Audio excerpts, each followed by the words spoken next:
Hello दोस्तों, एक बार महात्मा बुद्ध अपने शिष्यों के साथ तीर्थ यात्रा पर जा रहे थे। चलते चलते रास्ते में एक गांव आया। महात्मा जी ने कहा, आज का विश्राम इसी गांव में करते हैं। यह कहकर शिष्यों सहित उस गांव में चले गए। गांव के लोगों ने महात्मा बुद्ध को देखा तो बड़े प्रसन्न हुए और महात्मा जी के लिए बहुत अच्छा आसन लगाया। सभी अपने अपने घरों से अच्छा अच्छा पकवान बनाकर लाए। रात होने पर सभी बच्चे, बड़े, स्त्रियां महात्माओं के पैर दबाने लगे और आराम से बैठकर ज्ञान की बातें सुनने लगे।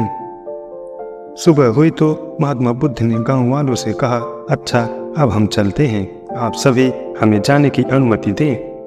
गांव वालों ने कहा, महाराज एक दिन तो और रुकिए। लेकिन महात्मा बुद्ध ने कहा, नहीं बच्चों, अब हमें चलना चाहिए, कभी फिर आएंगे। यह कहकर महात्मा बुद्ध चलने लगे और चलते हुए महात्मा बुद्ध ने गांव वालों को वरदान दिया और कहा, सब के सब उजड़ जाओ।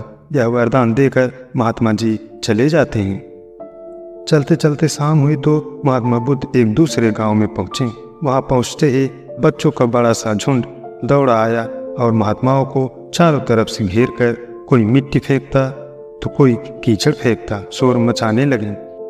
महात्मा बुद्ध बड़ी मुश्किल से उनसे पीछा छुड़ा कर भागे और दूसरी जगह जाकर बैठे थे।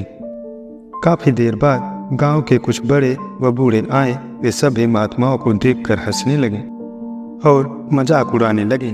एक जवान ने महात्माओं का कंबल ही छीन लिया और कहा, इनके क्या काम आएगा, कम से कम मेरी भैंस तो उड़ेगी। वे भी महात्माओं का अपमान करते हुए चले गए। महात्माओं ने भूखे प्यासे रहते हुए बड़ी मुश्किल से रात बिताई।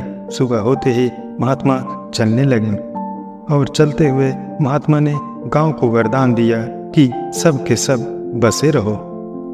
गांव से काफी दूर जाने के बाद जंगल में एक तालाब आया और कुछ फल पेड़ पर नजर आए तो महात्मा बुद्ध ने कहा, बच्चों यहाँ थोड़ी देर विश्राम करते हैं।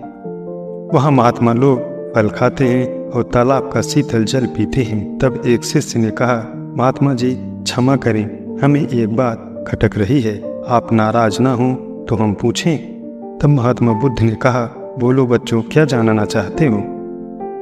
शिष्य ने कहा, महात्मा जी जिस गांव में हमारी अच्छी सेवा हुई वहाँ के कितने अच्छे लोग थे। उन लोगों को तो आपने वरदान दिया कि उजड़ जाओ, और जिस गांव में हमारा अपमान हुआ उन लोगों को आपने वरदान दिया कि बसे रहो। ऐसा क्यों महात्मा जी। तब महात्मा जी बोले, देखो बच्चों, पहले गांव में कितने अच्छे विचारों के आदमी थे। वह आदमी उजड़ जाएंगे तो दुनिया के कोने कोने में फैल जाएंगे और जहाँ भी जाएंगे सभी को अच्छे विचार सिखाएंगे। इसलिए मैंने उनको उजड़ जाने का वरदान दिया। और जो दूसरा गांव था वहाँ के लोग पापी व बेवकूफ़ थे। वे जहाँ भी जाएंगे तो अन्य लोगों को पाप व अन्याय करना ही सिखाएंगे। इसलिए उनका एक जगह ही टिके रहना ठीक है। इसी कारण मैंने उनको वरदान दिया कि सब के सब यहीं बसे रहें। दोस्तों, ये वीडियो कैसा लगा मुझे कमेंट करके ज़रूर बताएं। Thanks for watching.